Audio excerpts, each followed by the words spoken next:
Kind വേർഡ്സിലേക്ക് എല്ലാവരെയും സ്വാഗതം ചെയ്യാണ്. ഞാൻ ഇന്നിവിടെ സങ്കീർത്തനത്തിൽ നിന്ന് 23-ാം അധ്യായം എൻ്റെ വാക്യത്തിൽ നിന്ന് 6 വാക്യങ്ങളാണുള്ളത്. അതിൽ നിന്ന് ഞാൻ 6 പോയിന്റ് ഞാൻ നിങ്ങളോട് ഷെയർ ചെയ്യാൻ ആഗ്രഹിക്കുന്നു. ഒന്നാമത്തെ പോയിന്റ് എന്ന് പറഞ്ഞാൽ ലീഡ് ആൻഡ് പ്രൊവൈഡ്. ഇതാണ് ഒന്നാമത്തെ വാക്യത്തിൽ കാണാൻ കഴിയുന്നത്. രണ്ടാമത്തെ വാക്യത്തിൽ നിന്ന് ഇങ്ങനെയാണ് ഇടയാണ് റിഫ്രഷ് ആൻഡ് സ്ട്രെങ്ത് എന്നാണ് രണ്ടാമത്തെ വാക്യത്തിൽ കാണാൻ കഴിയുന്നത്.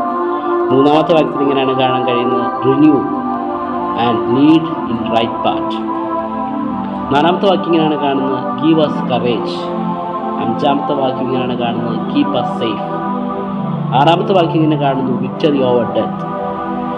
ഈ 6 പോയിൻ്റാണ് ദാവീദിന് ഏറ്റവും പ്രാധാന്യമായി ലഭിക്കുവാനിടയായത്. ആ സങ്കീർത്തനം നമ്മൾ വായിക്കുമ്പോൾ ദാവീദിൻ്റെ വലിയൊരു ആ സങ്കീർത്തനത്തിൽ 23-ാം അധ്യായത്തിൽ യഹോവയായ ദൈവം ഇടയനാക്കിക്കൊണ്ട് ദാവീദ് ആ വാക്യങ്ങളെ രേഖപ്പെടുത്തുവാനിടയായി.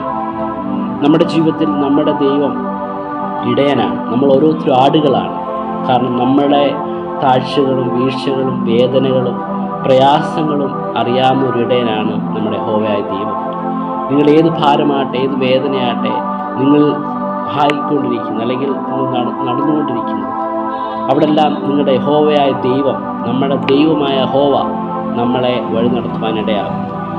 ദാവീദ് വനാന്തരത്തിൽ ആടുകളെ മേയിച്ചുകൊണ്ടിരുന്നപ്പോൾ അവിടെ ആ ആടുകൾക്ക് എന്തൊക്കെ സംഭവിച്ചു അതെല്ലാം ആ ഇടയനായ ദാവീദ് അവർക്ക് വേണ്ട കാര്യങ്ങൾ ചെയ്തെടുക്കുവാനിടയായി. ഈ ലോകത്തിൽ നമുക്ക് പല പ്രയാസങ്ങൾ നേരിടാൻ കഴിയും. പല പ്രയാസങ്ങൾ കൂടാണ് നമ്മൾ പോയിക്കൊണ്ടിരിക്കുന്നത്. അവിടെല്ലാം നമ്മുടെ ദൈവം നമ്മളെ ഓരോ ദിവസം വഴി നടത്തുവാനിടയാകും. ഈ ദാവീദ് ഈ സങ്കീർത്തനത്തിൽ ഏറ്റവും പ്രാധാന്യമായി ഈ വാക്കുകൾ ഇവിടെ എഴുതുവാനിടയായി. നമ്മൾ ബൈബിൾ വായിക്കുമ്പോൾ കാണാൻ കഴിയും അവിടെ എങ്ങനെയാണ് ഇടയൻ്റെ ജീവിതം. ആമേൻ. ദൈവം അനുഗ്രഹിക്കട്ടെ. God bless you.